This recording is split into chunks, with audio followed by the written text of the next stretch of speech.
like to call the regular council meeting to order of the District of Summerland. And first off, the adoption of the minutes, please. Are there any errors or omissions anywhere in any of them that anybody detected? Hearing none. Someone like to bring that motion forward, please? That the minutes listed be adopted. Councillor Peak? I'll bring those minutes forward. Okay, thank you. Seconder, please. Councillor Carlson, thank you. All in favor?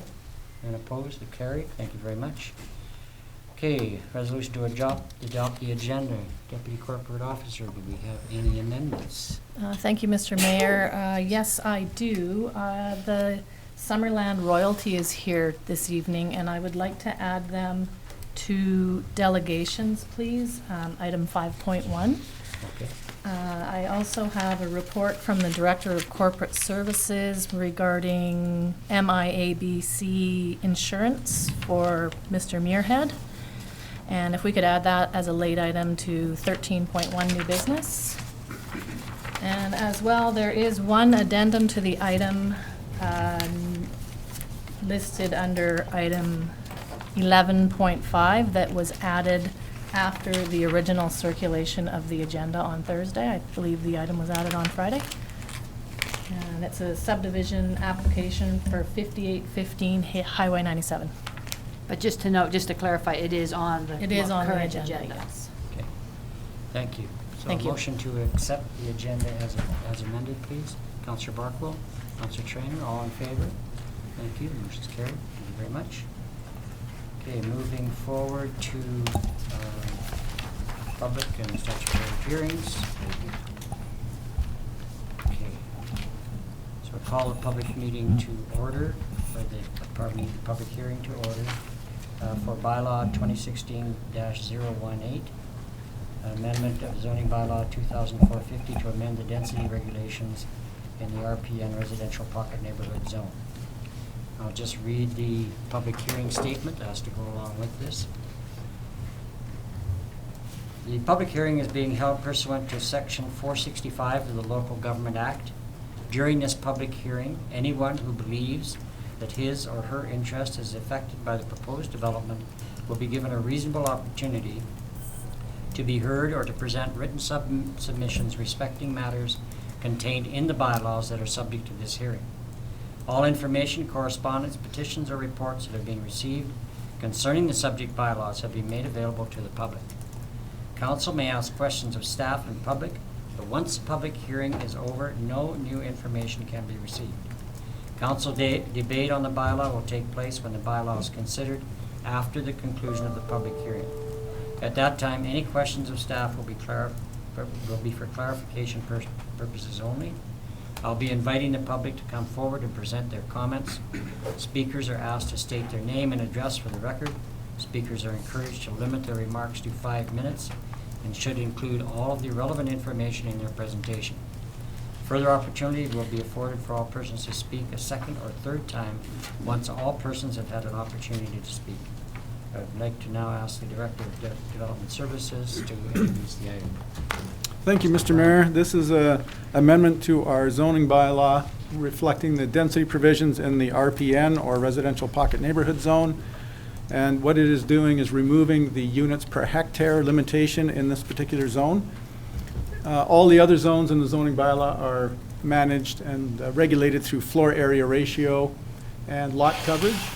This is the only zone that also has a units per hectare limitation, and that was because the zone was new and we wanted to have an extra level of control. But the market has indicated that smaller units are more preferred than the larger ones, and so that density regulation is becoming a limiting factor. And so the thought is that we will simply remove that regulation and control the density in the zone by floor area ratio and lot cover, same as all the other zones. Okay, thank you. Okay, I'll now ask the public for any questions or comments, please. So for the first time, anybody in attendance like to present their views? Yes, sir. Or yes, ma'am. Would you please come to the mic and give us your name and address, please? We don't bite. Okay. Helsine Guppy, 205-8408 Jubilee Road East. My question is, when you say smaller density, is this individual residences or is it a multi-story building? And what would the square footage of the residence be? CEO? At this point in time, there isn't a specific application in for consideration. Do we have anything we could add to that? Only that the zoning provisions require single detached houses, and the maximum size is 1,000 square feet. So they are detached houses then? That is correct. Maximum of 1,000. Okay, that's what we wanted to know. Okay, thank you. Okay, for a second time, are there anybody else in attendance who would like to present their comments, please? None. A third time, is another final opportunity for those in attendance to present their comments. Anybody? Okay, hearing none. Thank you very much. Council, do you have questions of staff? Not at the public hearing, later. Oh, okay, sorry, yeah. Okay, so at this point, I'll close the public hearing on bylaw number 2016-018, amendments of zoning bylaw 2004-50 to amend the density regulations in the RPN residential pocket neighborhood closed. Thank you. Okay, now we're into delegations. Summerland Royalty, would you come forward, please?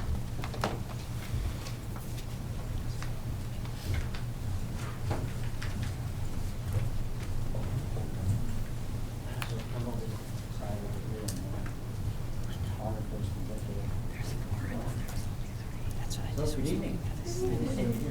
A little bit more, so now, since there's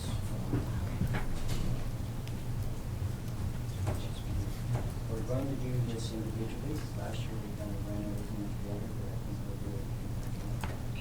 So just make sure we've wait one is here. This is the line.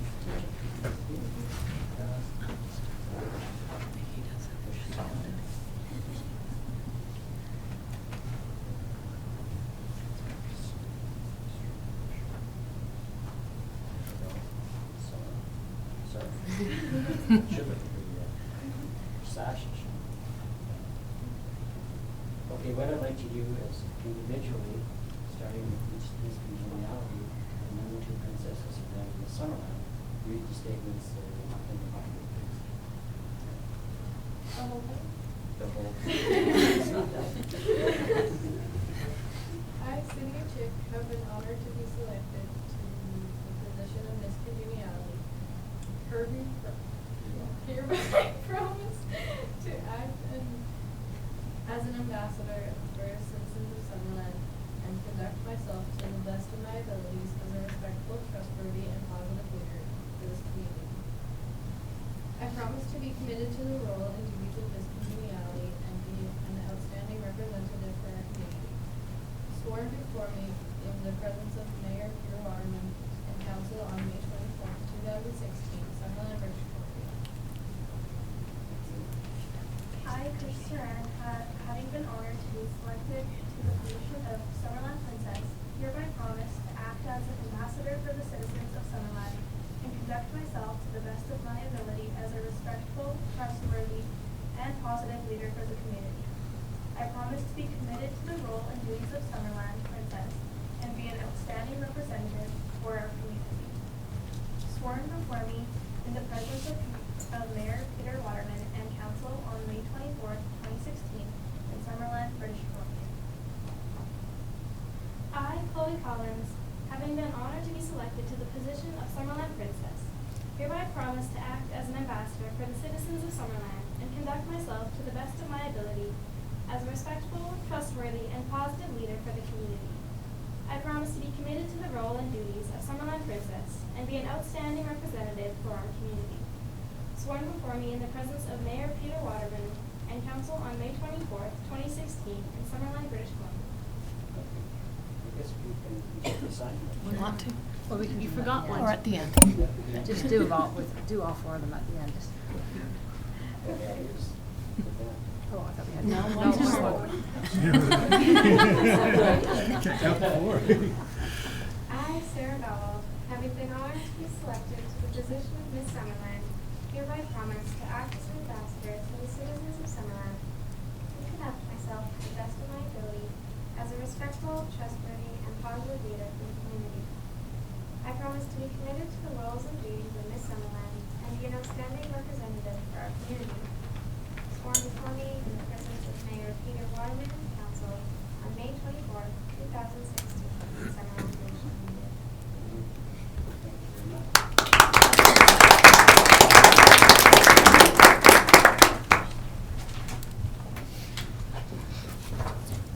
Make it all official now.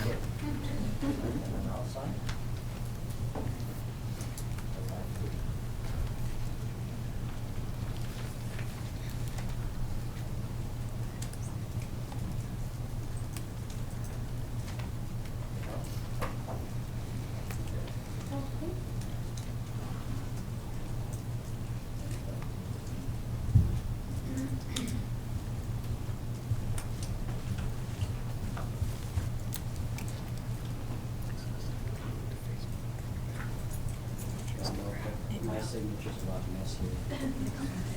Yes,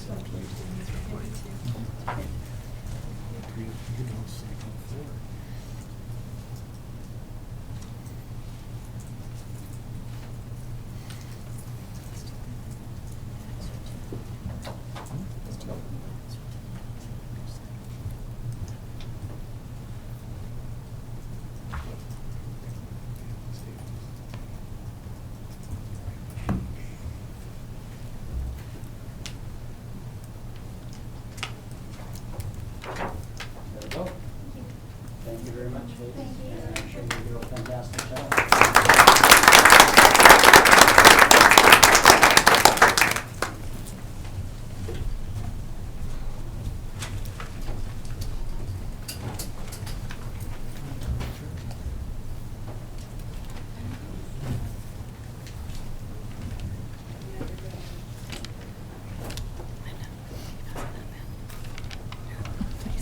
Oh, you want your pen? Yeah, that's okay, thanks. It's usually in my pocket. Okay. Moving forward to item 6. This is the opportunity for the public to comment on any highlighted items on our agenda. So is anybody in the audience tonight would like to speak to any of the items? Please come forward now. Okay, looks like we're not going to have anybody tonight. That's fine. Okay, we're moving forward to my report, which is in big bold print to fill the page because it's a little shorter today. The activity list the last couple of weeks has been pretty incredible. I had the great opportunity to talk to 2 of Mr. Stather's civics classes. It was an open forum with me just sitting on a stool discussing and answering questions and put to me by the students about municipal politics and the impact that people can have on their community by being involved. It was excellent. The students were not shy about asking questions, and we had an excellent discussion for about half an hour for each class. So I really quite enjoyed that.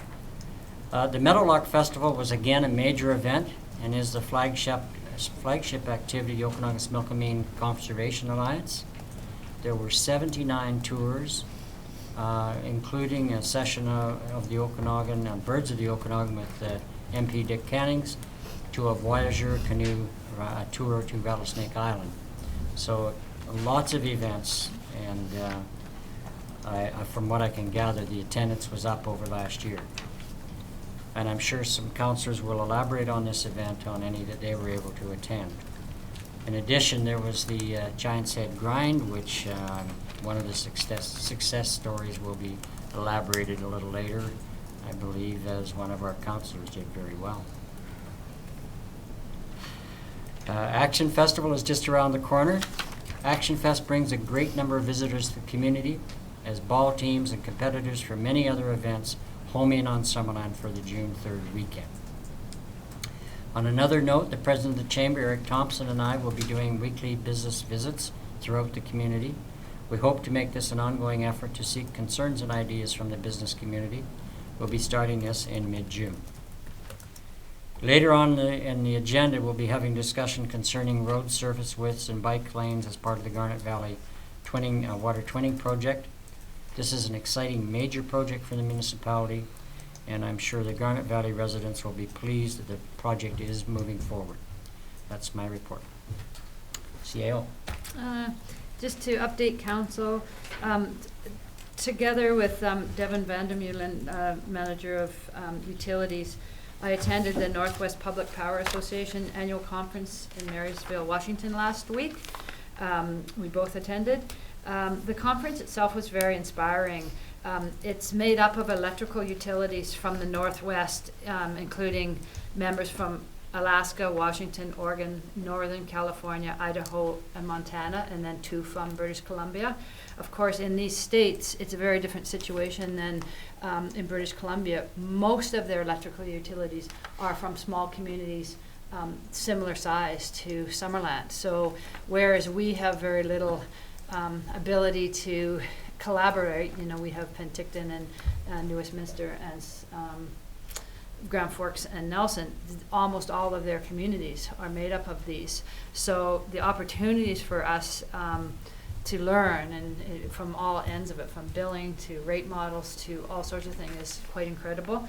Of particular interest are the number of these utilities that have successfully incorporated solar farms into their operations. When we look at it here in British Columbia, we look at the city of Nelson, who is just starting one. Down there, almost all of them have it, and the material and the resources that are available, what's working, what's not working, it's just run of the, well, they just do it. So that was exciting for me because we had the opportunity to talk to a lot of these people and even about the programming and what they're doing. So that was a very worthwhile trip. This year, the president of the Northwest Public Power Association is Alex Love from the city of Nelson. So it's kind of exciting that it's a British Columbia president on an organization with so little BC. Today there was a new intake for the Canada 150 Community Infrastructure Grant opened. It's for projects up to $500,000, community-based. We were not successful in our first round when we did that. There's new guidelines. So hopefully within the next couple of council meetings, maybe hopefully next meeting, we'll bring some proposals back. I am talking to them to get an idea on what they're looking at. And this is geared towards recreational type of structures or energy type of projects, not for your roads and water and sewer infrastructure. We've run across some issues with the old Flume Trail. If there's some questions on whether or not we're moving forward on that new trail, we've run into some issues. So a report will be coming to council likely next weekend on that. And UBCM is strangely enough coming around quicker than any of us would probably imagine. So at an upcoming committee of the whole meeting, we will begin talking about the topics and issues that we would like to bring forward to the provincial ministers. So that's my report. Thank you very much. Some exciting ideas and possibilities, from what I can see. Councillor Bartlett. To the CEO, at the conference, were there many of these utilities that had wind turbines in addition to the? Without a question, the wind was it has been their initiative, but it's interesting.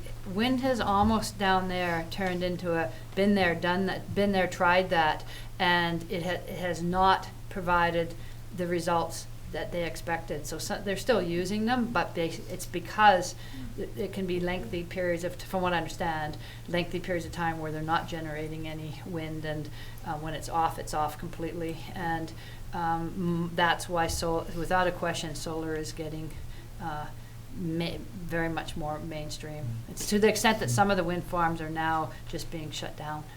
And the second question, given the sort of taking into account the exchange rate and such, how are their rates compared to ours? It's funny, I got some information, but I haven't actually analyzed it. I think Mhm. if Devin was here, he could answer that better than me, but, yeah, I believe they're higher, but, Mhm.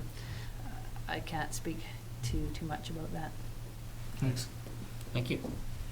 Okay, on to 10.2. We have the committee and commission minutes. Is there anything there in the, that anybody like to bring forward? or I make think you're- comment on? Point of order, 10.1. Oh, I'm sorry, 10.1. My computer page had jumped. That's my excuse. 10.1, informational items. Anything there in correspondence, et cetera, that anybody would like to make mention of? Okay, hearing none, would someone like to bring that resolution forward, please? That we receive. Councillor Carlson, thank you. I will move the resolution as presented. Thank you. Seconder, please. Councillor Peak, thank you. All in favor? Motion's carried, none opposed. Thank you very much. 10.2, committee commission minutes. Anything there that Councillor Carlson? Just looking at the last one on the list, the Water Advisory Committee minutes from April 27th. Yeah. In those minutes, there's what says is a memo to council, and there's a resolution at the Water Committee that was to recommend council establish a water department with the intent of developing staff expertise. I'm wondering what we do with that information and what the steps in the process are to make sure that that can get discussed and not just lost in the minutes. So that, at the last meeting, we discussed that. It was somewhat controversial that a committee would be recommending to council something that is a operational issue, and that typically would come from a CAO to recommend what we need, and that if council has, we have a water department, and we had some, so we are now talking on a strategic level.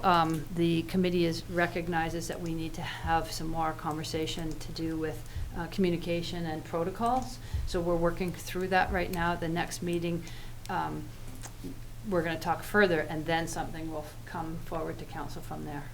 Thank you. Councillor Peak? Yes, I wanted to speak on the same item because I had a concern about the fact that we actually do have a water department that is well-staffed with extremely competent people. So I'm pleased that there will be more discussion around this in terms of the protocols and the discussions. Thank you very much, CAO. Anybody else? Okay, hearing none, would someone like to bring the motion forward, please? Councillor Peak? That the committee, commission, and task force minutes included in the report dated for the May 24th, 2016 regular council meeting from the Director of Corporate Services be received for information. Seconder, please. Councillor Carlson, thank you. All in favor? Thank you. Motion carries, none opposed. Okay, to 11.1, Development Services Reports. Development Variance Permits 908 Lighthouse Landing. Mr. Planner. Just 1 second here, I've got the wrong agenda, here we go. Got the wrong one up there.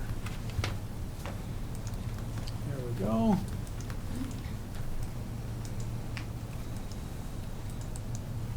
Yes, thank you, Mr. Mayor. This is a development variance permit for a property at the new Lighthouse Landing development down in Trout Creek. And the subject lot is a through lot. You can see there it fronts on the new Lighthouse Landing Street as well as on Woods Avenue. And with through lots, the setbacks are determined by the prevailing character in the neighborhood. And there was some confusion with respect to this particular house design. And because of that through lot, the designer reversed the setbacks and has the front setback, essentially the front setback at 7.5 meters and the rear at 6. And the bylaw, in fact, requires 6 meters at the front, 7.5 in the rear. So the house, because it's a pie-shaped lot, has been shifted a little bit, 5 feet essentially, 1.5 meters towards the rear of the lot. That does require a development variance permit to allow that adjusting, if you like, of the setbacks. So I think I've got a picture. That is the look of the house. So it's a fairly straightforward adjustment of the setbacks, and staff is recommending support of the application. Thank you. Is there any member of the public that would like to speak to this particular variance permit? Seeing none? Okay. Council, any questions of staff? Councillor Peak. Yes, thank you very much, Mr. Mayor. To the planner, so the orientation really is that the front of the house is going to be on Lighthouse Landing as opposed to the what might be considered the back street? That's correct. Okay, we had the similar proposal when we were working with the waterfront lot in the more recent past. And it was again just where the orientation is, as opposed, we might look at it on the street and people that are going to build on the water look at it at the water being the front of the property. Yes, that's correct. So this will just regularize the lot. I don't know if I'd use that exact term, but it will just switch the front and rear dimensions for the setbacks. Thank you very much. Okay, anybody else? So there was, you mentioned something about confusion about the setbacks front and rear. Was this Yeah, when there's, Mr. Mayor, when there's two, like for a corner lot, for instance, the applicant can pick which lot line they want to be the front. On a through lot such as this, the front is determined by what the other houses in the neighborhood are determining as front, so that they're consistent. And in this particular case, the designer believed they could pick which one would be the front and which would be the rear, similar to a corner lot, and so the house plans were designed on that premise. Turns out that's not exactly what the bylaw says, so there is a variance requirement if they want to get to use these setbacks. I see. Okay, thank you. Councillor Carlson. Just out of curiosity, if there's a few lots that are like this, is there a way to ensure that not everyone's going to have to come for variance if this similar thing is made? Like, is there precedence or something? There is no precedent for particular variances such as this. The designer, the developer, as my understanding, is doing the designs for most of the houses down there. And they're now well aware of what the rules Okay, are. that's Now, what I they mean. may still come and request a variance from council if they think that's warranted, but they are clear on the regulations. Okay, thank you. Councillor Barkle. Along the lines of what Councillor Carlson was talking about, you know, if you look at that lot directly to the north, 7.5 meter setback on the street side. Well, we'll go with streets, but I don't remember the one that's there already, the straight one. Woods, yeah, that's really sort of limits that lot, doesn't it? Are we going? Is there any plans for that one come into you yet? This particular lot has a house under construction on it already, Okay, so so they're it's- happy with the way things are. as far as we know. Yeah. Okay.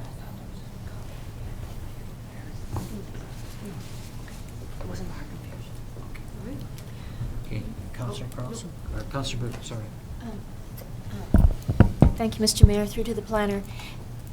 I don't have any issues with the development variance that's before us tonight, provided it doesn't cause any problems with that lot to the north. Is that the one that's to the right, kind of? The one to the north is the one that has the red. I'm not Yes, very good yeah, with my that's north, directions. Because there's a side lot. I mean, Side yard. adjoining lot space that has to be met as well, right? Yes, that's correct. Side yard setback. Thank Yes. you. So that won't cause any problems with the house that's already being built there? No, they meet all the other requirements in the zone Okay. for setbacks. Okay, so that's good, thank you.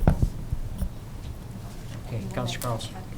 I will move that council pass the following resolution, that the development varies permit application to vary section 8.2.9B of the zoning bylaw 2000-450. Oh, shoot, that's the wrong one. That's Say Garnet Valley. 10 point. To Go vary ahead. section 10.3.6A of zoning bylaw 2000-450 to reduce the rear yard setback from 7.5 meters to 6 meters be approved. Seconder, please. Councillor Trainer, thank you. Any further discussion? All in favor? Thank you. The motion is carried. None opposed. Okay, moving on, Mr. Planner, to 11.2, 19106 Garnet Valley Road. Thank you, Mr. Mayor. Another development variance permit. This particular property is located on Garnet Valley Road. It's a 1 acre parcel, and the application here is to create a slightly larger accessory building than what is allowed under the bylaw. The bylaw limits residential accessory buildings in the farm home plate to 100 square meters, or essentially 1,000 square feet. In this particular case, it's a 1 acre lot. It is zoned A1. It is in the, A2. It is in the agricultural land reserve, but it is essentially a residential property. And if it were a residential property, it would be allowed to use 25% of its lot cover for an accessory building. That benefit does not extend to agricultural properties, as the intent is to try and limit residential use of agricultural properties. So in this particular case, they want to construct a house as shown and remove the existing barn that's there and create essentially a shop that is 126 square meters in area versus the 100 that is permitted in the bylaw. Again, staff are recommending support of the application. Okay, thank you. Any comments from the public on this variance application? None? Okay, council, any questions of staff or the planner? Councillor Peak. When I had a chance to go in and speak with the planner regarding this, I said, is this the green barn out in Garnet Valley? And we did take a look at it, and it is the green barn out in Garnet Valley. And my question is that I'm not sure how old this barn is. It's not on a listing, any list we have. But I'm wondering if there's an opportunity to have some pictures taken of it, just to have a record, because it's certainly a very unique building within the confines of Summerland itself. Yes, ma'am. Hi, Rowena Santo. My husband and I own the property, and when I checked with council when we bought the property a year ago, there was no permit for that barn. It is non-conforming because it's too close to the property line, and it was discovered in a drive-by 1938, I believe, by BC Assessment, or 1950. Yes. So. And it's, it's not, like I said, it's non-conforming, it's kind of falling, it's quite old, it hasn't been repaired at all, so. Mr. Mayor, if I may. Thank you. Yes, Councillor. Would it be possible to take some photographs of it? Because it's certainly a very interesting looking building. I don't see a problem with that. I mean, I do have insurance in case it falls down while you're, I'm just saying. I'm sure it's fine, I'm sure. So yes, right now it is full of manure. And so the doors are open right now and stuff on it, but I wouldn't recommend going in. We've been to the third floor, and it's not very pretty up there. So yeah, just of the outside, you mean, right? Yeah. Yeah, no problem. I don't think a problem. Thank you. Okay. Anybody else? Okay. Someone like to bring the motion forward, please? Councillor Peak. That the development variance permit application to vary section 8.2.9B of the zoning bylaw 2004-50 to increase the maximum allowable size of an accessory building from 100 square meters to 126 square meters be approved. Councillor Buckle, seconder. Okay. Any further discussion? I Councillor Boot. just have one question of the planner. Could you bring that picture up again, please, the I image? certainly can. Could you point out for us where Aeneas Creek is on that property, where it runs? It's runs right through here. Okay, good, thank you. Okay. Any further discussion? Okay. Councillor Carlson? No, it's okay. Okay. All in favor? Thank you. None opposed. Motion is carried. Thank you very much. Okay, 11.3, 19231 Lakeshore Drive, Mr. Planner. Thank you, Mr. Mayor. This is another development variance permit application for the property at 19231 Lakeshore Drive. This is in the Crescent Beach neighborhood. It is a very narrow lot, zoned RSD1. It has a small house or cabin on it already. It is located almost entirely within the watercourse development permit area. So it has a number of constraints. This is the lot we're talking about here. So the variance request on this particular property is to reduce the side yard setback from essentially 5 feet to 4 feet, which is 1.5 meters to 1.2 meters, and to allow construction of a third story even though it does not exceed the height limit of 9.5 meters. Our zoning bylaw says you can have a house that's 9.5 meters tall and 2 stories tall. This application would be for 3 stories, but not exceeding the 9.5 meter height limit.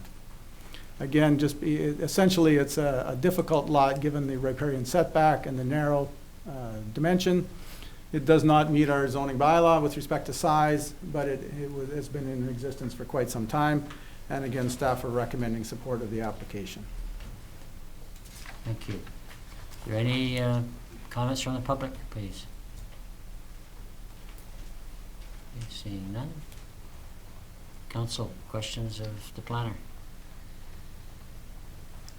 Councillor Boot.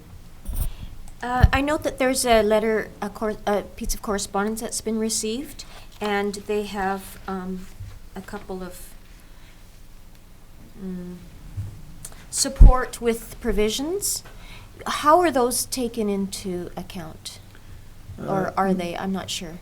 Your Worship, or Mr. Mayor, at this point, they are not taken into account. The application has been received, and the variance is to essentially allow the building that is shown. This is one side of the house, and the other side looks like this. Because of the narrow setback between the house and the property line, and the fact it's outside the 10-minute response time from our fire department, the building code will not allow any openings on either side of that building, so they can't put any windows in.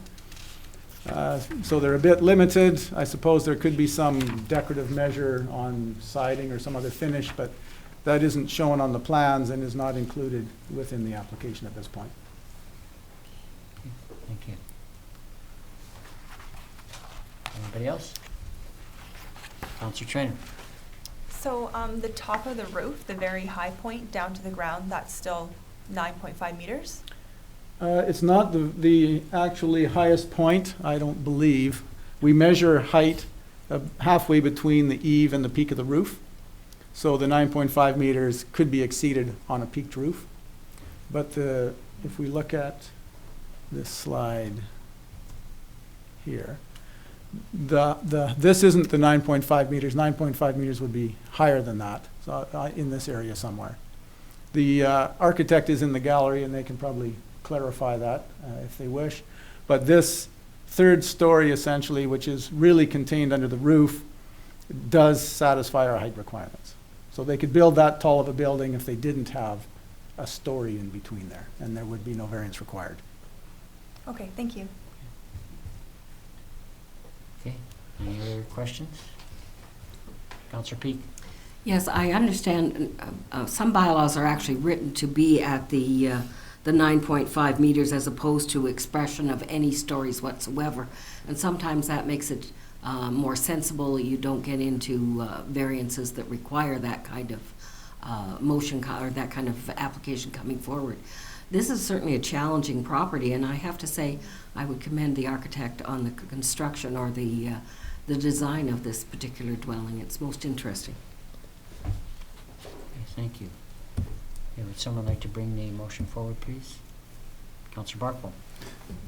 I move that the development variance permits application to vary section 10.16A sub 3 of zoning bylaw 2000-450 to reduce the minimum side yard setback from 1.5 meters to 1.2 meters, and section 10.16A5 of zoning bylaw 2004-50 to increase the maximum height from the lesser of 9.5 meters or 2 stories to the lesser of 9.5 meters or 3 stories be approved. Seconder, please. Councillor Peak, thank you. Any further discussion? Hearing none. Okay, all in favor? Motion is carried, none opposed. Thank you very much. Mr. Planner, 11.4. Thank you, Mr. Mayor. This is an application for an official community plan amendment to change the designation of this particular property from rural residential to low-density residential. and rezone the property from Country Residential 1 to Residential Single Detached 3, or RSD3 zone. This property is located in the Trout Creek neighborhood on the south side of Thornburg Street. The property is designated as rural residential, as you can see on our official community plan. And it is located outside of our urban growth area. And that is significant in that the regulations or the guiding principles policy in our OCP suggests that while any lot within the or outside the urban growth area can maintain their designation and upzone within that designation, any change of designation to a more dense requirement requires inclusion into the urban growth area. And that properties, all those properties on the south side of Thornburg Street, even though they are serviced with water and sewer, were left out of the urban growth area because they are located within the agricultural land reserve. And to just make matters a bit more complicated, the 3 lots on the west end, the lot shown in red plus the 2 westerly lots, are not subject to the rules of the ALR because they were under 2 acres on a separate title prior to December 1972, which means that they were under 2 acres on a separate title before the land reserve was enacted. And if that is the case, then you are not subject to the rules, so you are just subject to the municipality's land use rules. So that shows the 3 lots that are not subject to the regulations. This property does have a bit of history. The application in front of us today is to rezone and amend the OCP for this 1 lot to allow it to subdivide down the middle, creating 2 lots essentially. And in the past, there is 8 lots across the south side of Thornburg Street, all of which are in the ALR, none of which are being farmed, all of which have the potential for infill because they are large service lots. So when this property was considered for rezoning and OCP amendment prior, there was a neighborhood plan put forward which shows that there is a 26 lot potential in that area if the entire block was excluded from the land reserve. And back when that application was under consideration, Council of the day suggested they would only undertake a block ALR exclusion if all the property owners agreed. It's not a requirement, but it was Council's wish. So there were a couple of property owners that weren't in favor of that block ALR exclusion. So the application never proceeded and the properties have remained as they are. So the planning department staff is recommending that this, or suggesting that this property does have infill potential. Those properties are not located, essentially aren't farmed, and they are located in the agricultural land reserve. This slide is intended to show how they could subdivide, and you can see that some of these houses could be accommodated with subdivision. The houses would not have to move. Essentially, you would be subdividing off the rear yards, putting in a road and an ag buffer between this residential, potentially residential area and the farm to the south.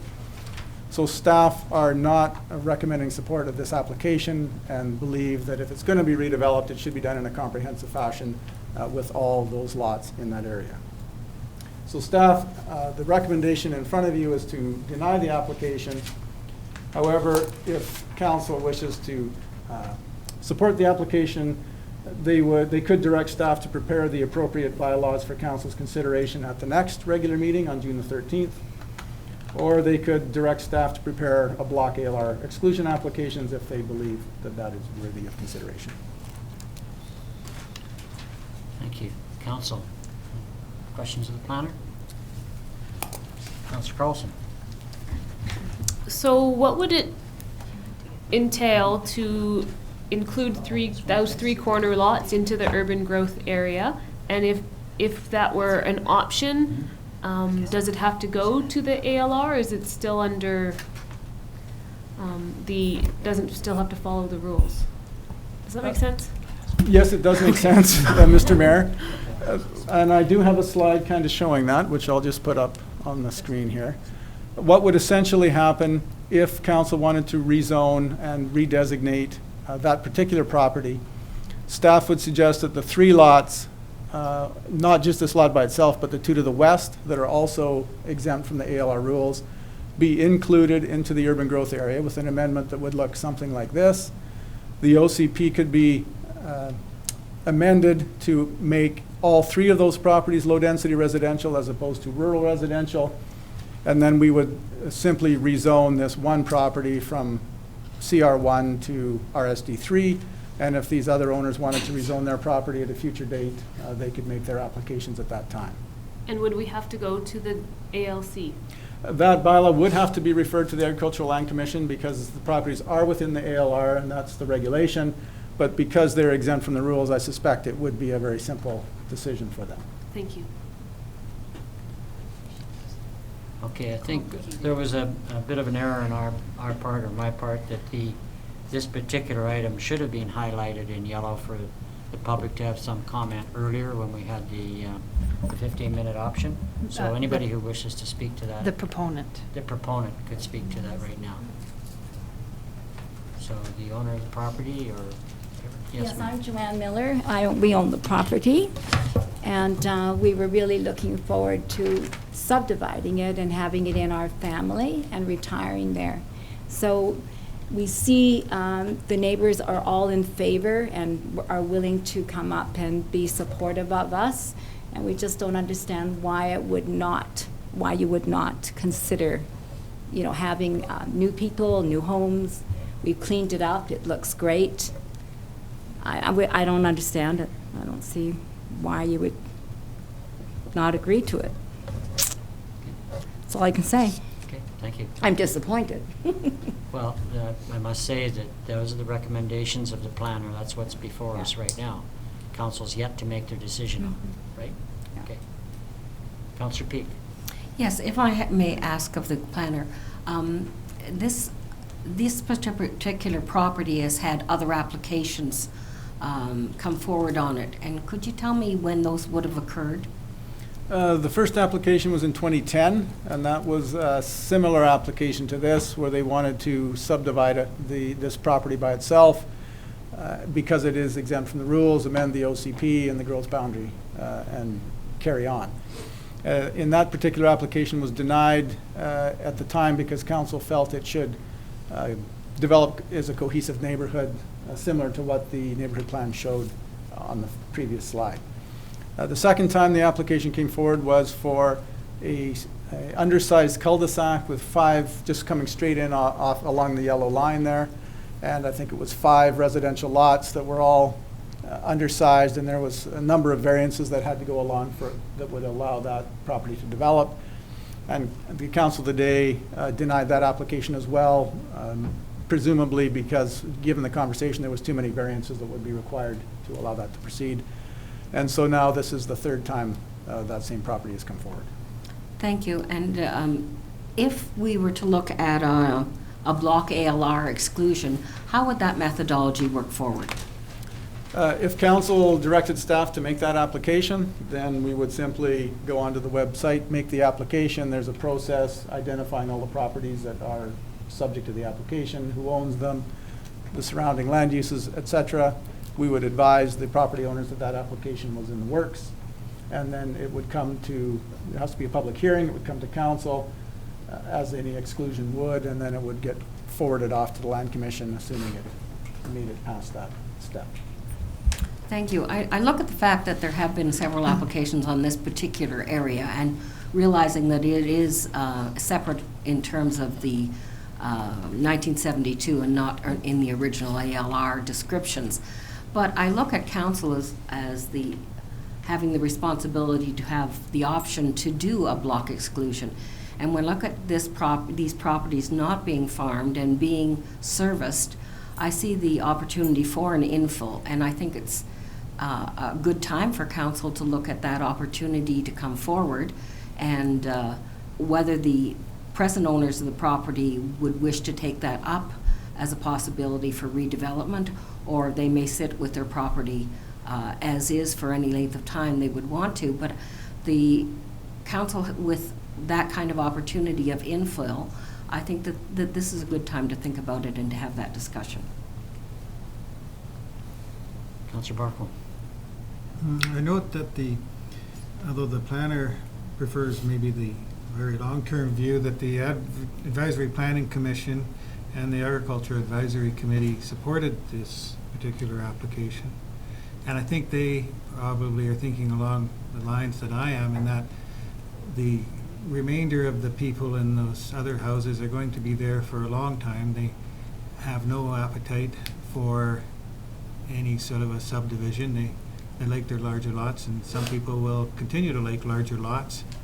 And since this is not really, is only technically in the ALR, I don't see any, I'd like to go forward with it, yeah.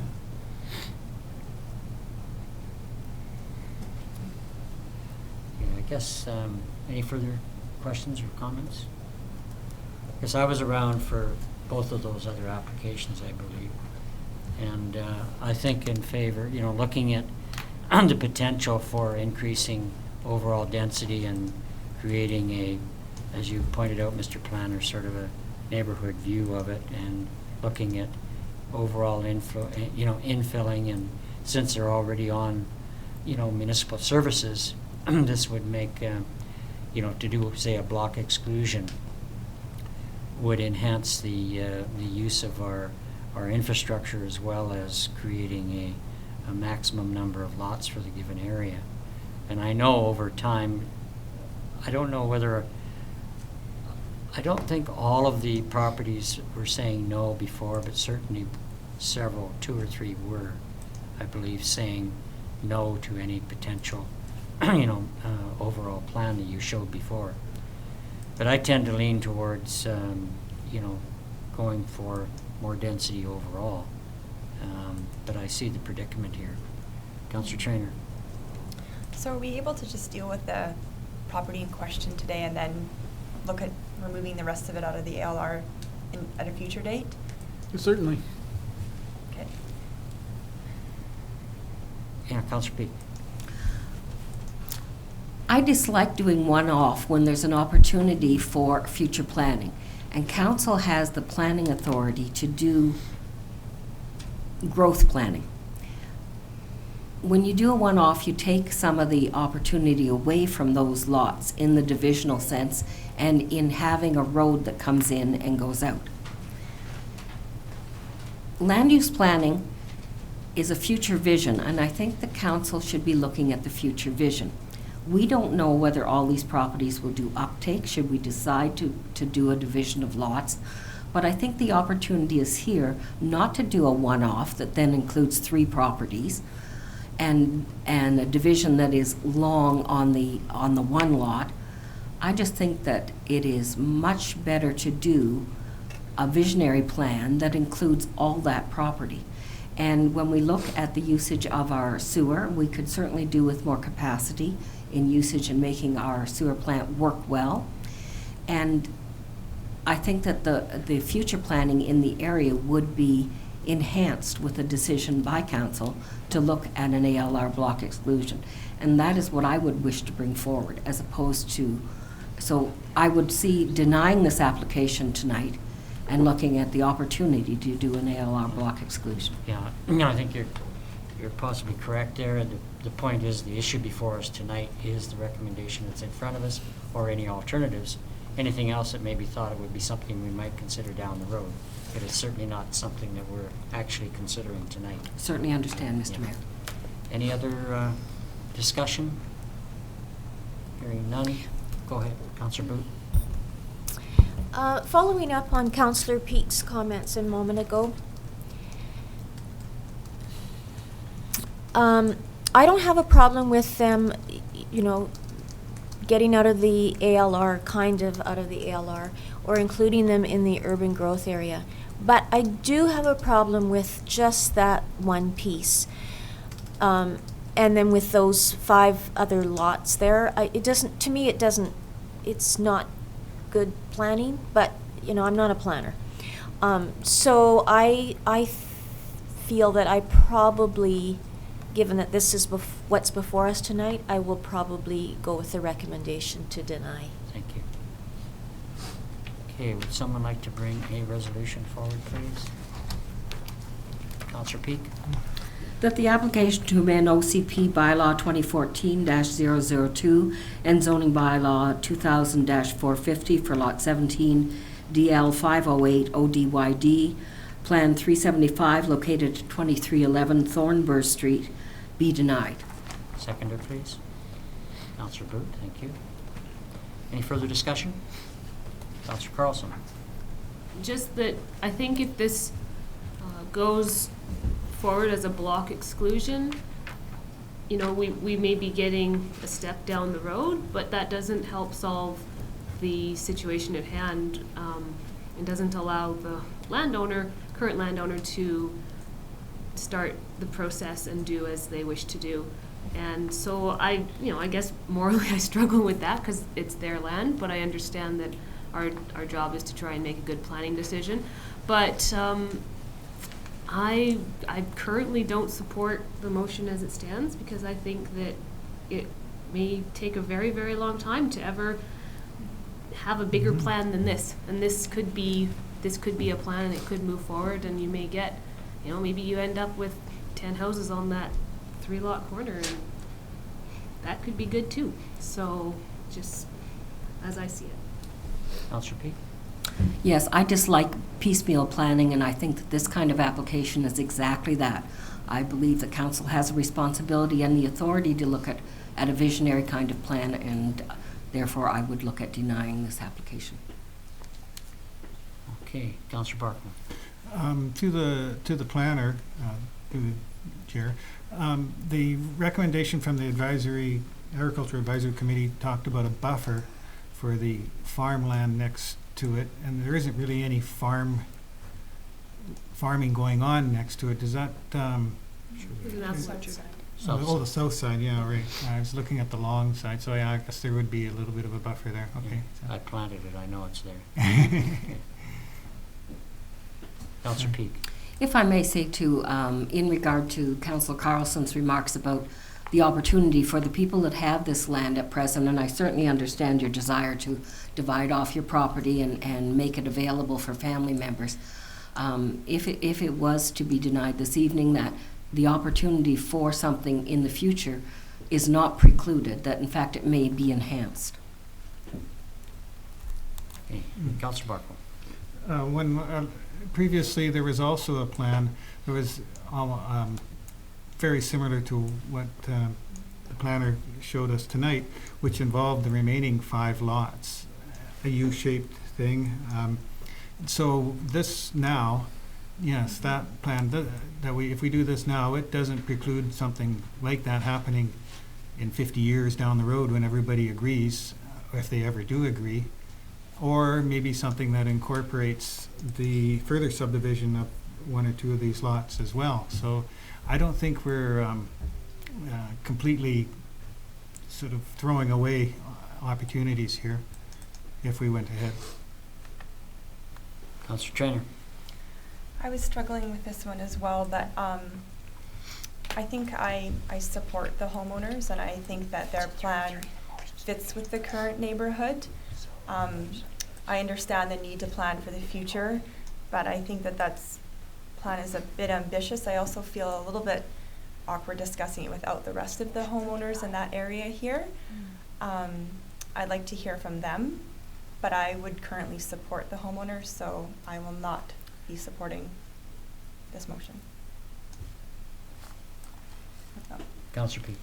Yes, I'd like to say that when you look at future land use planning, it is that council does land use planning, people that own property have desires, and sometimes the overlay makes greater capacity and more sense within a community.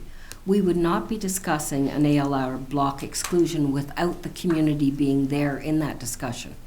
And if that's possible, then that's something that would come forward at a future date, not this evening. It would be a public opportunity for that discussion to happen. And it is very unusual to say that in a neighborhood plan that everyone has to agree. In my 20 years of working on council, I've never seen that kind of condition put in there. So I found that very unusual. Not to say that council can't do anything it wishes to. Some things make more sense than others. Okay, Councillor Booth? Am I able to ask a Pardon me? Am I able to ask a question of the proponent? Is there an opportunity to ask the question to the proponent? That's up to council. Okay, yeah, you can. Go ahead. Okay. Your name is Joanne? Yes. Could you just come to the mic again, please? And I hope you're okay with me asking this question. Absolutely. Okay.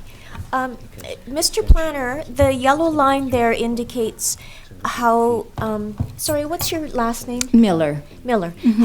How Ms. Miller would like to subdivide the property, is that right? Like, Sorry? it's Yes. Yes. subdivide lengthwise? The Yes. yellow line would be the new property line. Would you consider subdividing it the other way? It wasn't presented to us that way, but yes, I guess so, sure. How would they get access? I just didn't see how it could They happen. only own the one lot, the Yeah. center lot. They don't And own the because other lots. the old plan could easily be The one shifted that's in the, over. that's on the, outlined in red on the left side? Yeah, they own the one with the dotted line in the middle, Let me see if I the red and green line, but the corner situation. they Yes, don't. I understand that. But subdividing from the red line lengthwise rather than, or cross, do you see what I mean? Horizontal, Thank yeah. you, instead of vertically. Highway turn off or Mr. what? Planner, No, some just explanation need a from the driveway, planner? yeah. Council? Yes, Mr. Mayor, the regulations currently in BC require that every lot has frontage on a municipal road. So if you Okay. cut the lot this way, there would be what we call a landlocked parcel in the back that doesn't front on a road, and Right. that is prohibited. Okay, that answers, okay. So I can understand then why it's that way. Councillor Peak, we're gonna have to come to resolution here. Thank you, Ms. Miller. Thank you. In raising the question that Councillor Boot has, that's why an overall plan would give an opportunity for extending Mm. access as well as lots. Okay. Someone like to bring that? I did bring it, it's been seconded. I'm sorry. Okay, moving ahead, all in favor of the denial? So, 3 in favor, opposed? Oh, yeah, I was opposed. I thought you Okay, meant. well, we'll have to start again. You have to take a note of what the motion is. Mhm. It's a motion to deny. Well, I thought you said all those No, denied in- as in the new In text. favor of the motion, Yeah, okay. okay? So again, all in favor of the motion as it stands, in other words, to be a motion for denial. In favor?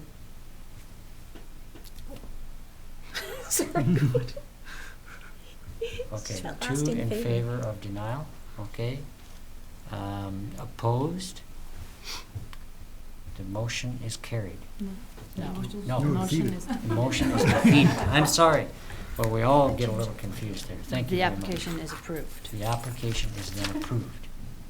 Okay? Well, no, not, I don't know if that's. Do we have to have So- a Well, motion to? That's Need the another next motion step. to Motion is You need carried. to, the motion is carried, you'd need a motion to approve. Mhm. Or another Something recommendation. Right.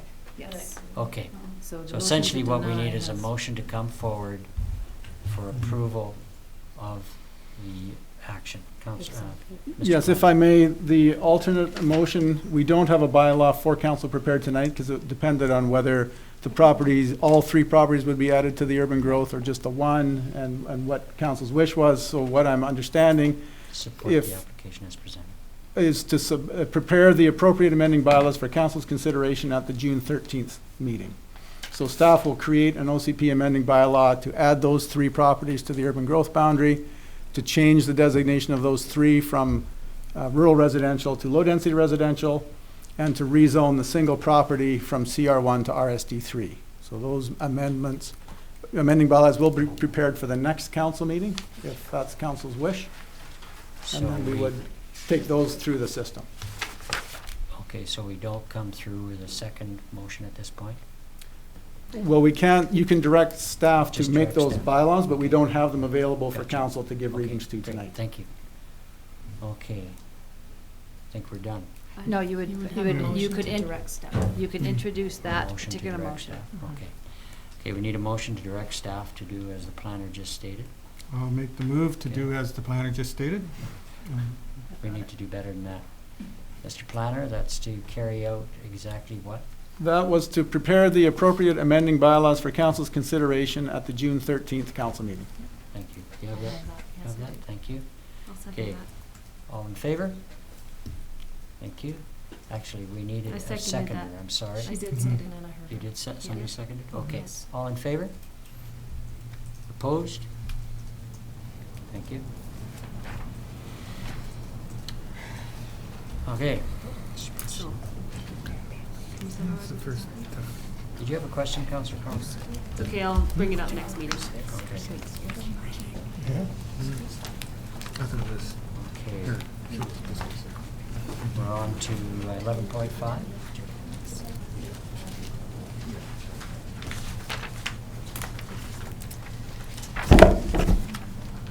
Yes. Yes, okay. Mr. Planner. Yes, thank you, Mr. Mayor. This is the subdivision that's currently underway at 5815 Highway 97, which is the corner of Johnson Street and Highway 97. And there's a 6-lot Phase 1 subdivision underway down there at the moment. And there was a covenant placed on the property at the time of rezoning that said that they had to build curb gutter and sidewalk on the north side of Johnson Street, which is outside the normal subdivision requirements, which is built up along your frontage. And that was agreed to at the time of rezoning. The covenant is in place, and the covenant says that they cannot subdivide unless that work is complete. And similar to an application for this same sort of event down at Lighthouse Landing recently, the developer is wishing to register the subdivision. He can bond for the works on his property and up to the center line, but the covenant prohibits that subdivision from being registered unless all the work on the north side of the road is done. So this request is to allow him to enter into an agreement, provide bonding in 125% of the construction cost. Construction cost is $24,000. He's provided us with a bank draft for $30,000 to guarantee that work. And if council authorizes that, then the approving officer can sign the subdivision. He's bonded for that work, and it will have until June 2017 to be completed. Councillor Carlson. Mr. Planner, I was down there yesterday and the work seems to have begun on that sidewalk on the north side by the highway and the gas station. Is that correct? I believe Mr. Mayor, I believe they have done a little bit of work because the construction cost that they're bonding for is not 100% of the original price, so that suggests that part of the work has been completed already. So does that mean that for the next year that will sit as it is covered in bags and flags and red and orange tape? Or will it get done and this goes, it's just that they need to do this in order to get to the next step? A little bit of both, Mr. Mayor. They want to continue, get the lots up for sale. They may take a while to sell, and they can't register that and sell the lots until the work is absolutely complete. I don't think there's any will, as far as I know, for them to stop the construction process. They just want to continue on as they normally would and allow the lots to be sold now to help fund the process. And they can do that for the on-site work. They just can't do that for the other side of Johnson Street without council's agreement. I think my concern is just that I think it would be quite unfortunate if it sat there in a semi-developed sidewalk for the next year, and I would not want to see that happen. That's all. Councillor Trainer. I just have an observation. I drive by there every single day because I live down there, and it seems to me that they're doing work at the exactly same time on both sides evenly. So they're working like all the time on it. So they made a lot of progress in the last while. I don't see them stopping. Okay, so essentially, the covenant meant that they had to move ahead and do that work. And they wanted to put a bond in place so they didn't have to proceed. So they can proceed with selling the lots, et cetera. They want to register the subdivision before the work is finished, and they're prepared to give us enough money that it will cover the cost of construction if something untoward were to happen. But, so the work is guaranteed. They just want to register the subdivision before they're finished, which may be a number of Okay, months. so it's a timing issue. It's not Yes. it's not a matter of whether they're going to do the work or not. That is exactly correct. It's a timing issue. Okay. Okay, I don't have a problem with that. Any other questions of the planner? Mr. Counselor Pete. I see this as a very sensible solution to just a catch-22 in terms of off-site and on-site. Yeah. So this makes just good sense. Okay, would someone like to bring that resolution forward, please? Counselor Chang? Can I bring it forward as written? Yes. I will bring this forward as presented. Thank you. Seconder, Counselor Booth, thank you very much. Any further discussion? No? Okay, all in favor? None opposed, the motion carries. Thank you very much. Okay, we're moving ahead to staff and other reports. 12.1, Director of Public Services. Utilities. Good evening. Just got Mr. Johnson. Good evening. I just got a PowerPoint presentation coming up as well.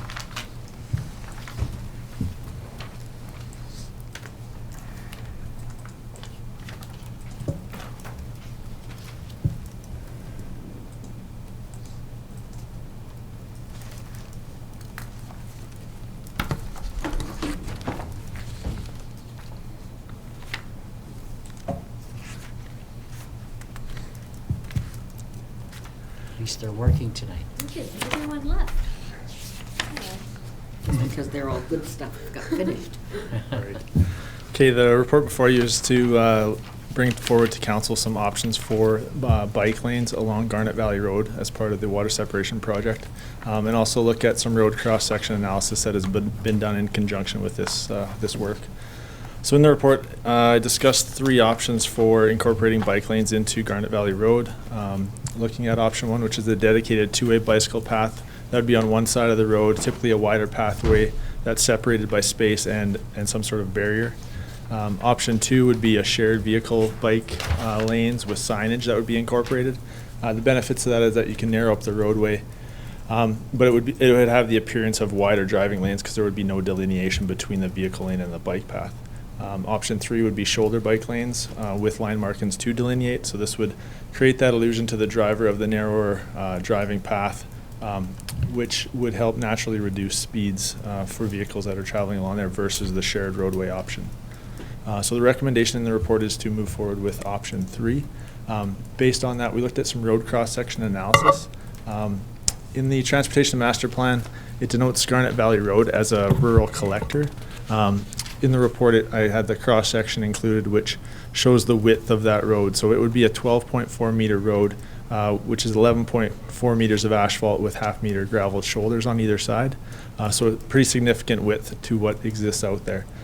So that being said, looking at what we can actually fit within the road right-of-way and with the constraints that are out there, recommending going with a rural local road cross-section.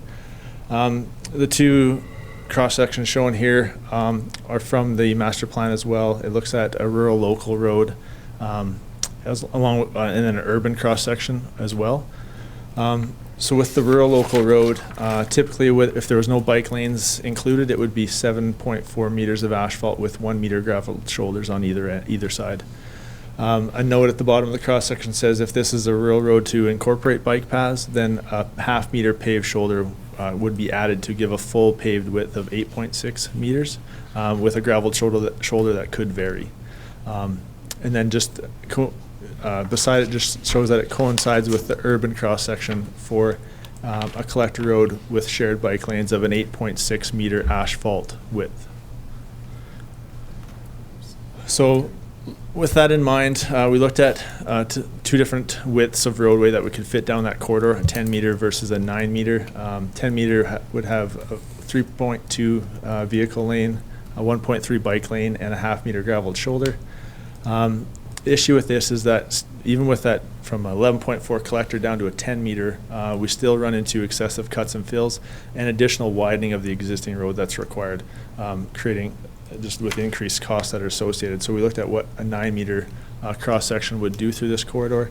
That would be a 3.2 meter vehicle lane, 1.1 meter bike lane, and a 0.2 meter graveled shoulder. So with that, obviously the cut and fill volumes are reduced, just not having to widen the road so much. That being said, there's still about a 50 meter section where Eneas Creek and a steep side slope on the other side constrict the roadway, and we're recommending looking at a modified cross section through that 50 meters. There is a cost included in the report to maintain that 9-meter section through that 50 meters, and it's about $120,000 that was estimated to do that with the retaining walls that may be required to incorporate that. This just shows a couple of conceptual renderings of a couple snapshots along the road. Obviously, the existing on the top, a 9-meter delineated roadway on the bottom, and just how that would look. Cost for the project. When I started going through the budget for this project, with specific to Garnet Valley Road and the widening, it was noted that there was no budget included for widening beyond Wild Horse Road. So that's seen in the first column there. There was $651,000 from Jones Flat up to Wild Horse, but beyond Wild Horse there was nothing in the budget to look at widening. Then there's cost sections there's cost there for the 9-meter and the 10-meter roadways for those two sections as well. So looking at this, based on our budget, based on the cost for those two sections, obviously we're looking to proceed or get recommendation to go forward with a 9-meter section. There could be options that, as per the estimated cost, that we do stop that widening at Wild Horse.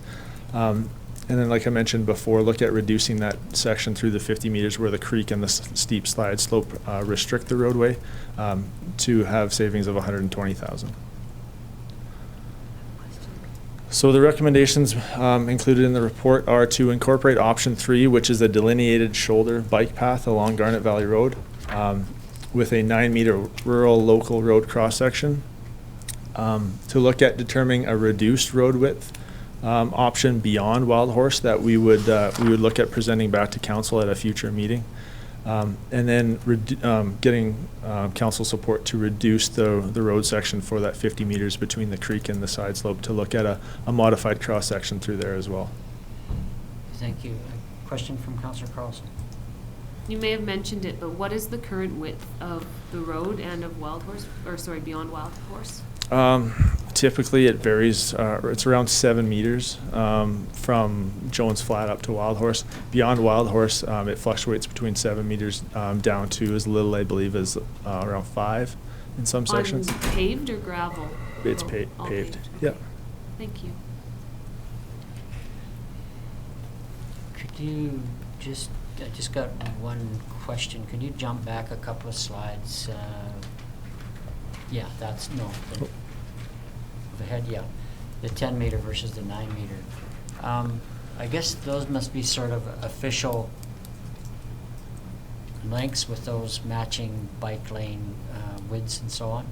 Because I was looking at that in terms of, are you able to say, take the 10-meter road, 3.2 meter vehicle lane and mix it with the 1.1 meter bike and the 0.2 meter gravel, and ending up giving you the wider length without or the wider, more width without the amount of cut and fill, etc., that you might have to do otherwise.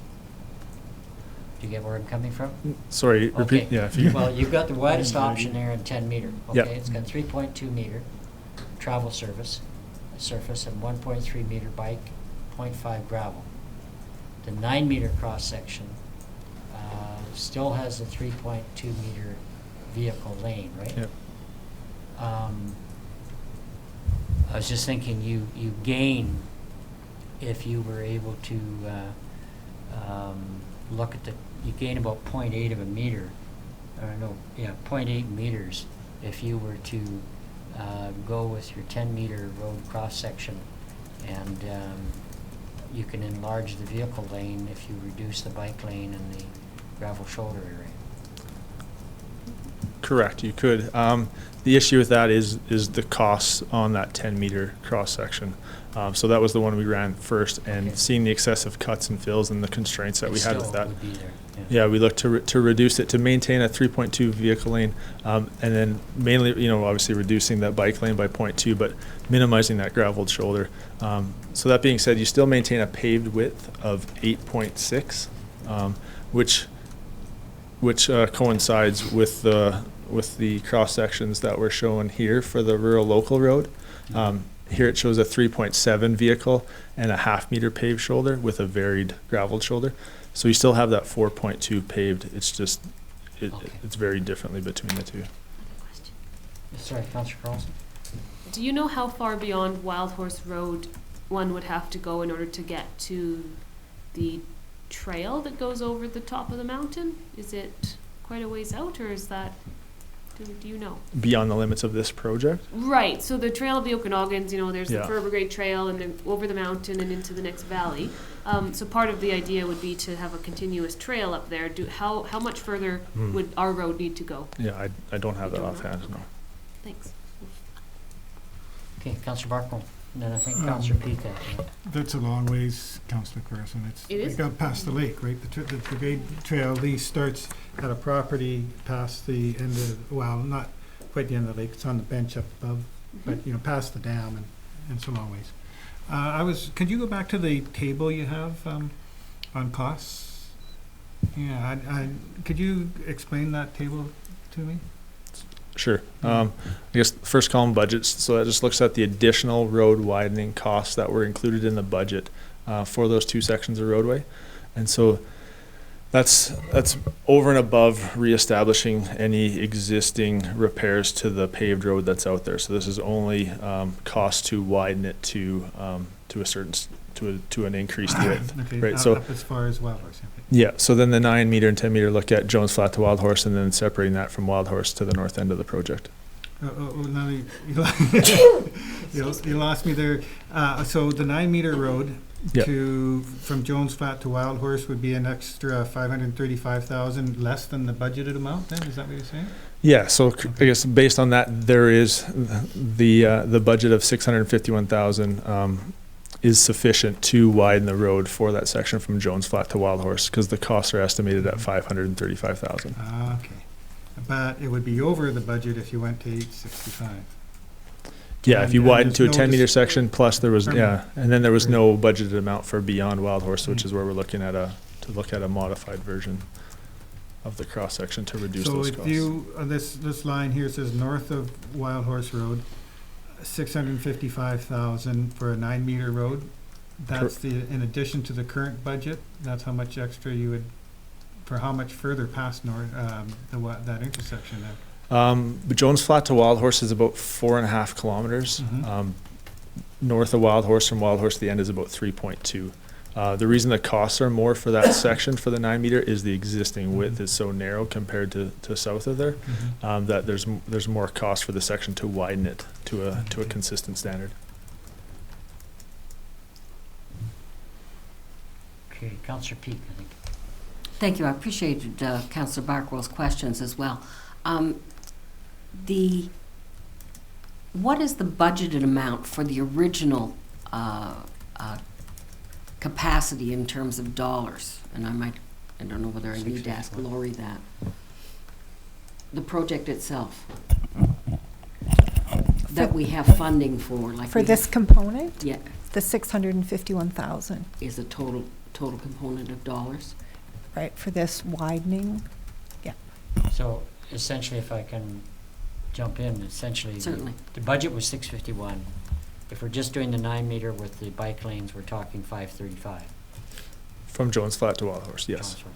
Okay, so we're under budget by 120 or something, right? And perhaps, Chris has already mentioned, but if council decides to go with the 9 meters, we can bring a further report forward to council to do with the north of options for north of Wild Horse Road, to talk about what our options would be for funding that. Of course, it'd be a small portion of it, 120,000, that would be available from that budget. Yeah. And then we could work with Lori to make some recommendations for reserves. That's sort of what I was driving at, looking at. Thank you, Mr. Mayor. And my further question, if I might, then you're looking at a report coming back talking about a reduced road width beyond Wild Horse and a restricted on the 50 meters at Aeneas Creek, and then we'd see what the impact of that would be. Correct.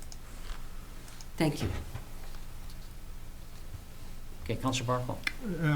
If I understand it correctly, then you can do a 9 meter road all the way up to Wild Horse. The road would be somewhat smaller after Wild Horse. It would leave $120,000 left, which would be enough to make it 9 meters at that 50 meter section close to where it squeezes down at Eneas, and so you could have 9 meters all the way if you.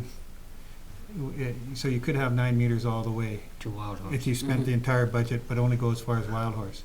Correct. The assumption being maybe after Wild Horse there's very little traffic and it's not really needed, if that's what council felt. Yeah.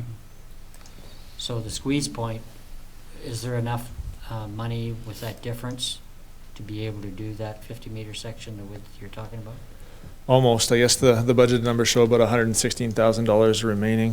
The estimate was around 120. To Yeah. do the squeeze point. Yeah, and so just keeping in mind that it's a 50-meter section Yeah. that we're talking about Yeah. for that. Well, it starts to sound, I'd rather see the whole thing without the narrowing or restriction, because you're gonna impact your, not only traffic, but bike access along that small section. Councillor Booth. Thank you, Mr. Mayor. When you say on that same slide, reduce bike lanes, does that mean eliminate them through that section, or does it just mean reduce in the width? It would probably, we'd have to look at it a little bit further, but it would probably be turning it into more of a shared roadway. So you would lose the width of your roadway. It would be signed as a shared roadway. You could put markings on either side where the actual delineated road was, and have it noted as a shared roadway. So that being said, we'd have to look at it further, and we can do that in that follow-up report when we look at north of Wild Horse and this section specifically. We can see, I guess, what the maximum width through there could be without going to that 9 meter to try to maximize that width without having to increase the cost significantly with retaining walls.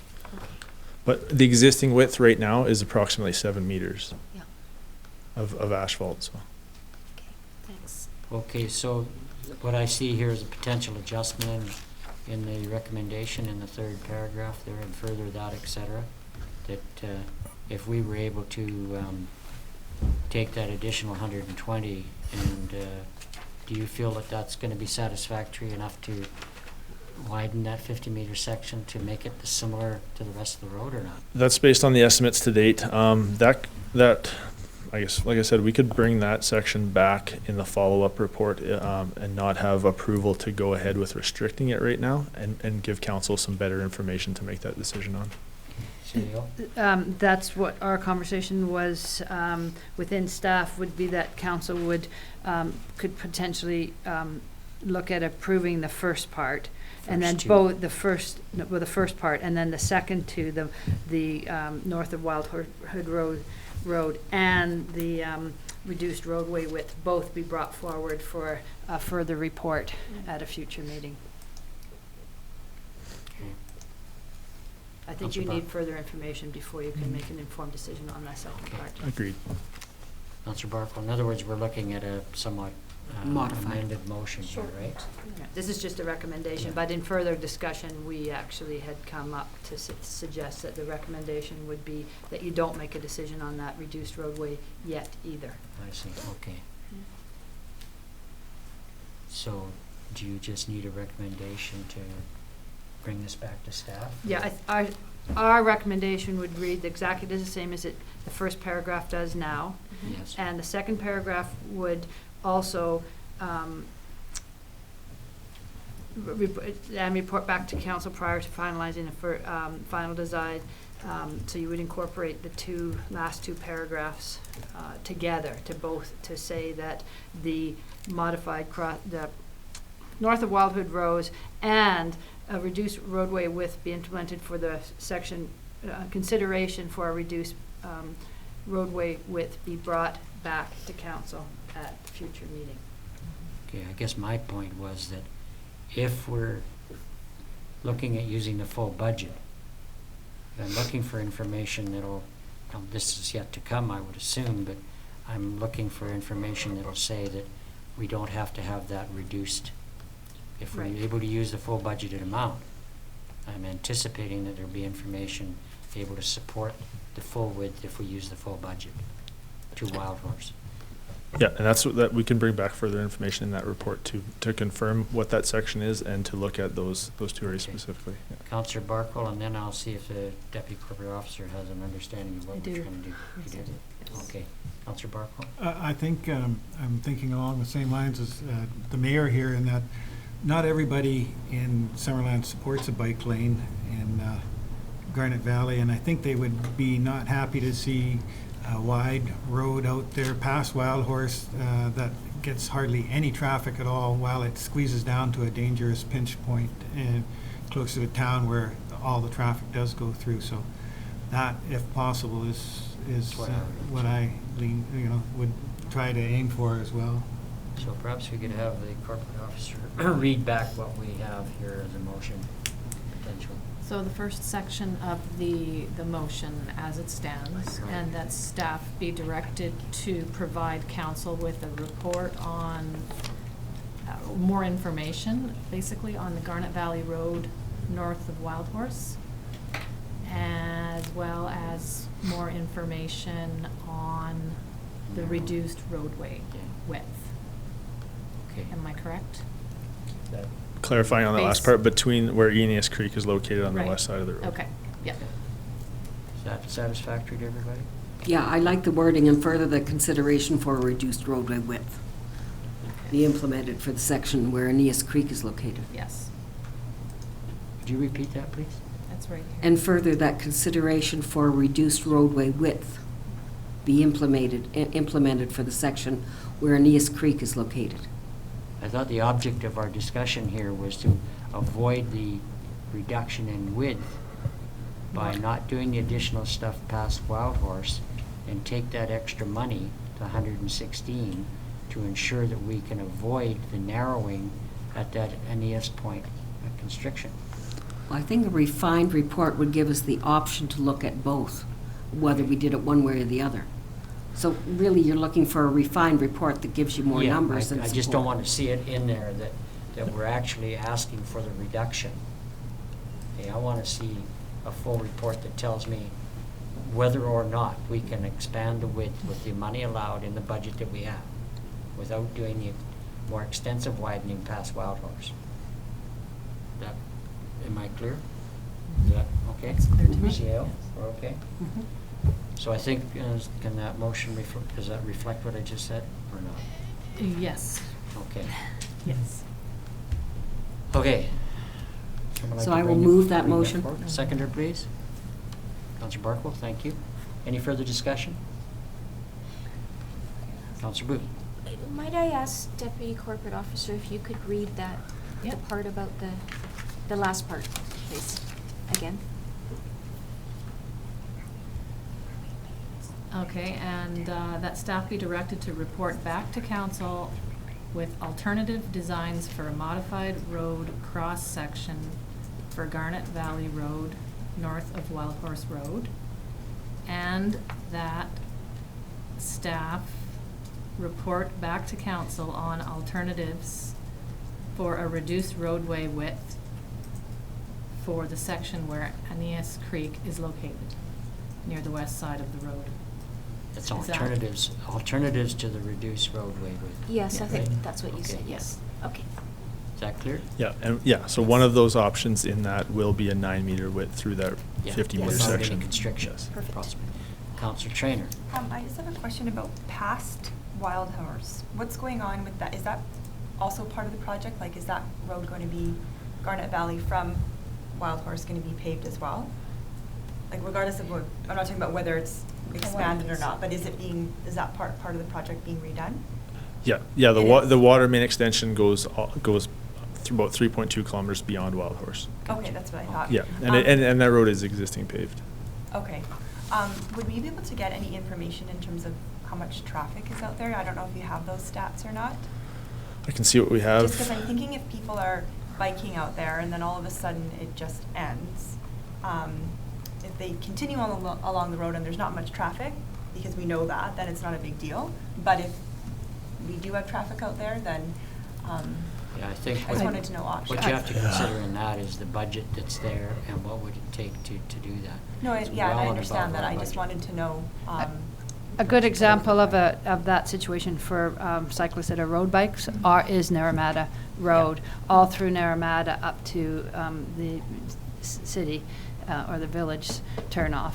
There's bike lanes, albeit narrow ones, but bike lanes. And as soon as you go further from there to the Painted Rock on a less traveled road, there's no markings at all. So it's a And very shared. similar It's situation. shared.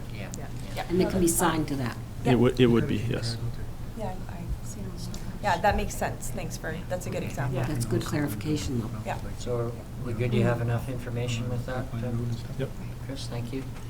Okay, all in favor? Thank you, the motion carries, none opposed. Thank you very much, Chris. Thanks. Good Sorry we report, put thank you you. through the ringer there, but it's, we want to make sure we're headed in the right direction. Thank you. Okay, we're into The late item. late item, 13.1. So this one, council, just got on your desk today. I apologize for that late item. As you recall, 2 meetings ago, I believe it was, we appointed Peter Muirhead from Muirhead Land Development Solutions to be appointed as approving officer for the 7523 Fudge Street subdivision application. And if he was an employee, if we had contracted him as an employee, he would be automatically covered under our MIA. Because he's an independent contractor, just because of clarity's sakes, MIA needs an actual council resolution and service agreement to appoint him. So he signed the service agreement that is required by MIA, and if council is in favor, then we, of passing this resolution to appoint to for this service agreement, then he will be covered under our MIA. Sounds the only rational way to do it. Yeah, I mean, there is a fair bit of liability when you are the approving officer and you sign, because there is a certain risk involved. Right. Councillor Barkle, then Councillor Peak. I move that the council pass the following resolution. That liability insurance be extended to Peter Muirhead, Muirhead Land Development Solutions Limited, as an associate member under the District of Summerland's MIA-BC insurance policy during the term of his contract as an approving officer for 7523 Fudge Street with the District of Summerland. And I'll second it. Seconder, thank you. Okay, any further questions or discussion? Hearing none. All in favor? Motion's carried, none opposed. Thank you very much. Okay, we're moving on to 14.1. Before Ian introduces this one, just a note that the staff recommendation is be read a third time. We didn't include a proposed resolution to adopt because we hadn't heard back from Minister of Transportation with approval at the time of writing, but we have subsequently received Minister of Transportation approval. So if council so desires in your conversation to do third and adoption, then you may do so. Good, thank you. Councillor Peak. I think that makes good sense, and if I might read the following resolution. Go ahead.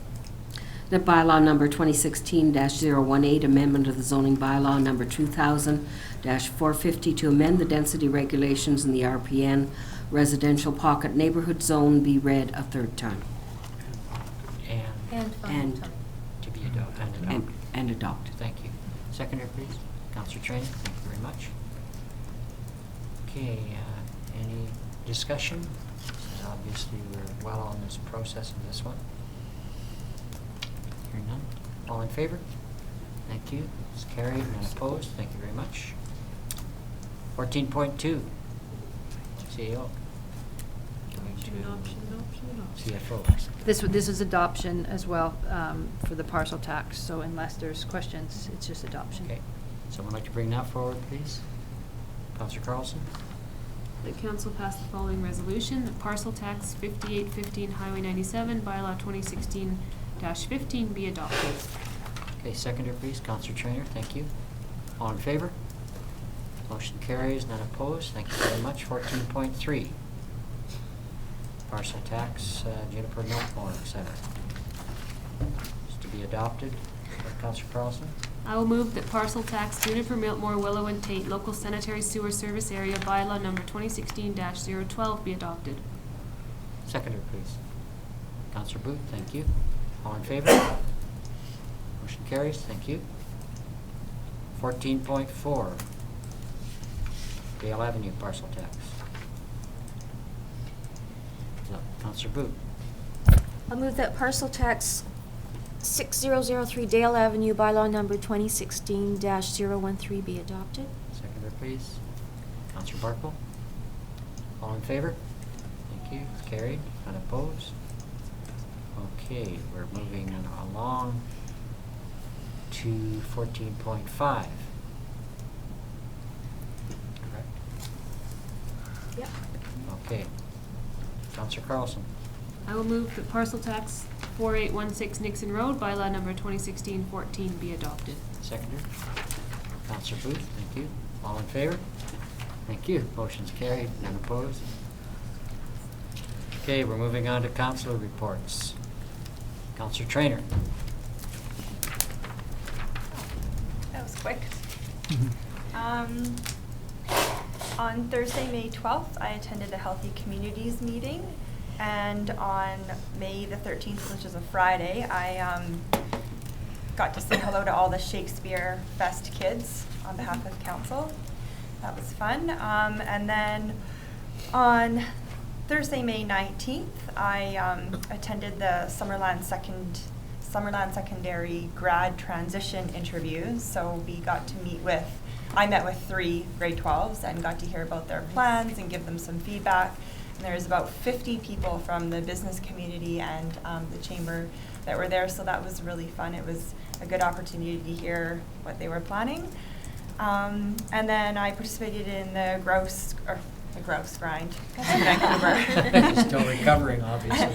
Yes, I am. The Giants Head Grind on Saturday. That was a really great event. There was about 420 people that participated in the run part, and there was also the bike race at 9 o'clock in the morning, and I couldn't make that part, but the run was really great. How did you do, Councillor Trainer? How did you do? How did you do, Counselor? Best. I did good. I did well. You did well. And you're not Yes. going to tell us anymore. You're going to wait for somebody else to. I'll tell. No, I was the first female to the top. Yes. Congratulations. Excellent. Yeah, it was a really fun event, and I also got to welcome everybody during the ceremonies, the award ceremonies. That was my job to greet everybody on behalf of the district and council, and they were very appreciative of all of our support. So it was a good event. Thank you. Counselor Barkle. Well, how do I follow that? Not easy. Maybe it'll take a week to get to the top of Giant Head. You can't drive. Yeah. I attended the Heritage Advisory Commission meeting, and they're working on Canada 150 grants as well, and the Director of Corporate Planning is coordinating with them, so hopefully there's not competing applications or anything like that. And I attended the RDOS meeting in behalf of Mayor Waterman, which was an interesting thing, but nothing that really impacted too much on Summerland. Last week was Local Government Week, and there was a number of students there at the RDOS learning how local government works. Good. I wanted to thank you for being there on my behalf, as I was with my family camping in varied conditions. Yeah. Varied. Councillor Booth. Thank you, Mr. Mayor. Just a couple of things tonight. The first one really doesn't have anything to do with council, but it does have to do with one of our Summerland princesses, newly elected, or newly appointed, or newly crowned, Kush Saran. She and 2 others in her leadership class, plus 3 of their friends, took on a challenge by the Rotary Club to take $100 and make what they could from that $100 to make it grow. And they decided to do a Fort McMurray Relief car wash. And so in the 3 hours that they were there, they raised almost $450 for the relief. That was fabulous. That was on Saturday, May the 14th. On the 18th, I attended the RDOS meeting with Councillor Barkle. And I just wanted to say I really appreciated hearing from our CAO tonight about the conference that she attended with Devon on the public-owned utility and the workings of all of that. One of the questions that one of the students brought up, there was a question and answer thing at the end, was what is the RDOS doing in terms of sustainability? And the two-word answer given was not enough. So that's really good to hear that there's lots of resources out there that we can work with. And I also, I didn't do nearly as well as Councillor Traynor, but I did my first Giant's Head grind on Saturday, as I accepted her challenge to do that, and I absolutely will do it again. It was so much fun to get to the top of that hill. So that's it. Thank you. Well, I could follow that one. I also did the grind, except that I climbed on my bicycle, and I don't think I'm ever going to do that again. It was really hard. But it was also kind of fun. You know, you feel very accomplished when you get to the top of that hill. It's a long way up.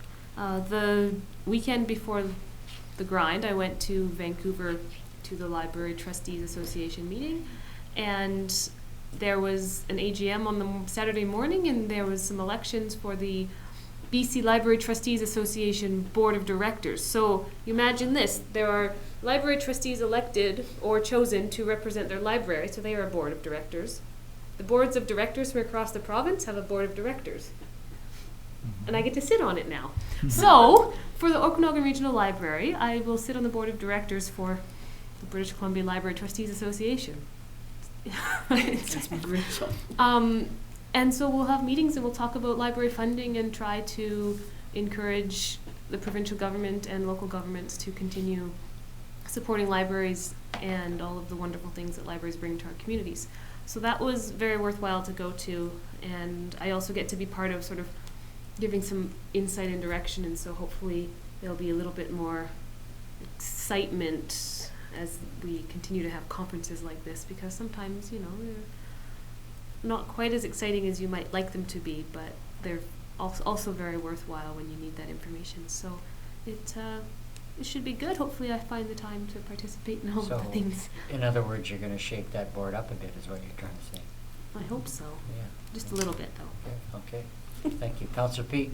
Thank you very kindly.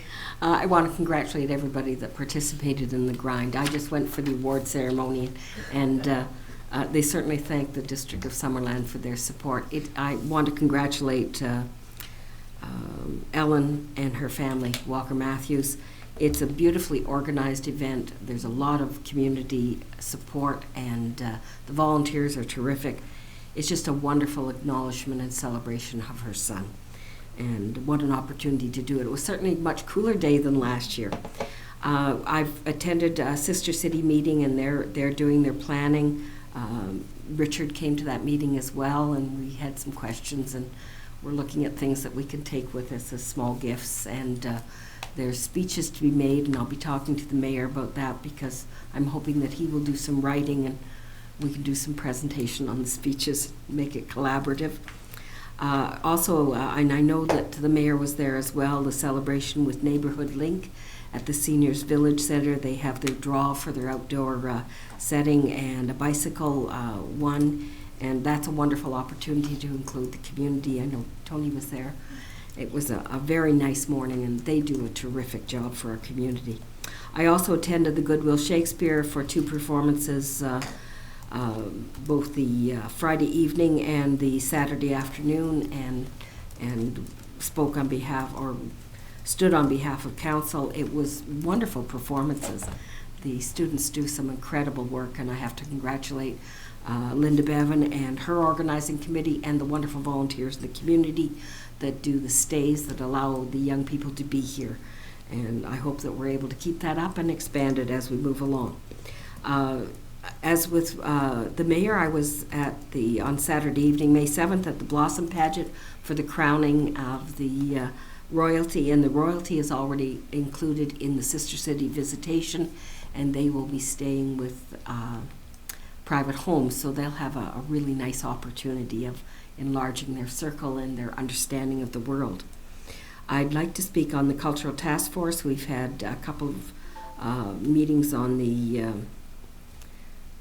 regarding focus group discussions. The writing of the report is, we have a draft report, and that will be coming forward with focus group, and then it comes forward for a public consultation, an open house on June 6th at the arena. So that'll be the opportunity for everyone that participated in the past in the conversations, that the 13 or 14 conversations, and any other member of the public that would like to come and see that report presented. And I'm not going to say the times. I know it's late afternoon and carries on into the evening, but it was in our newsletter from the district as well, so you can consult the times on that. I didn't write it down at the moment. Thank you very much, Mr. Mayor. Thank you. Okay, any members of the public like to make a comment or question? Nothing? Press? Oh, yes, ma'am. Go ahead. Nervous, so, excuse me, I've got copies. Do I have to say my name? Okay. Simone Kutos, 13514 Prairie Valley Road, Summerland. I'm an equestrian and I use the rodeo grounds quite a bit. I also have dogs, and it's a really popular place for dog walkers, hikers, and everything. My issue is the fact that that facility has been being rented out to campers, which is not a problem. The problem is once they rent it out, the public doesn't have access to the grounds at all.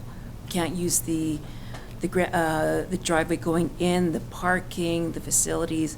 Basically, the campers use the whole facility, and it's blocked to the public. And we don't have any notice of it, other than there's a little sign saying private event. And basically, you just drive up. You have to turn around because you're not allowed to go in. I think that's not being fair to the community that uses the fairgrounds and to the tourists that come in here, just for it to be for a private event. Okay. Thank you. I think maybe our CAO will have a comment, or we'll, if you've got your name and address, we can get back to you. Yes. Maybe the CAO has a comment. I have copies of everything, so. Right, I haven't been apprised of this issue yet, so I'll have to have further conversation with you and talk to Brenda about the. That'd be lovely, just Yeah. because it's a community, it's considered a municipal park, and I've never heard of a municipal park being closed off to access to the general public, just because of a few people deciding to rent out a space there for camping. That's good. Well, thank you very much, you. and our CAO will check it out with Okay, the thank Parks you. and Rec people. Thank you very much. Any questions by the press? John, Susan, anything at all? Okay, thank you very much. Okay, thank you, Council. Motion to adjourn, please. Councillor Booth, Councillor Barkle, all in favor? Thank you. Thank you to the public. See you next time.